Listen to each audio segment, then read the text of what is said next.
तर प्रेमाच्या बऱ्याच म्हणजे संज्ञा असतात, हो, डेफिनेशन्स हो, असतात, हो. की काही लोकं बोलतात प्रेम म्हणजे प्रेम म्हणजे प्रेम असतं. हां. तुमचं आमचं अगदी सेम असतं. काही बोलतात अरे आमचं वेगळं आहे, आमचं काहीतरी वेगळं आहे. हो, हो. काही लोकं बोलतात प्रेम-बिम काय नसतं. प्रेमाची नेमकी तुमच्या पर्स्पेक्टिव्हनी डेफिनेशन काय? म्हणजे प्रत्येकाची हं. वेगळी-वेगळी असू शकते. पण हां. तुमची डेफिनेशन प्रेमाबद्दल काय? प्रेम म्हणजे समोरच्याला आहे तसं स्वीकारणं. हे जमतच नाही भाई, की आहे तसं स्वीकारणं. तो आहे तसा स्वीकार. नाही, तुला तो आवडतो. तुला ती आवडते ठराविक गोष्टीमुळे. नंतर काय होतं, की हां, हे बदल, हे बदल, फक्त हे जरा कमी कर. सगळं छान आहे यार, फक्त हे सोड ना. एक्स्पेक्टेशन्स.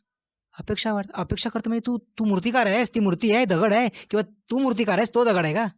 तो माती आहे. तू त्याला घडवशील. म्हणजेच तू कोणतरी वर झालीस, तो खाली झाला.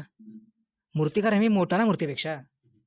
तुझा बदल घडवणार असशील समोरच्यामध्ये, तर तू त्याला तुला हवं तसं करून घेतोयस. तुला हवं तसं करून घेणाऱ्या गोष्टीला कस्टमाइज म्हणतात. लव्ह नाही, प्रेम नाही.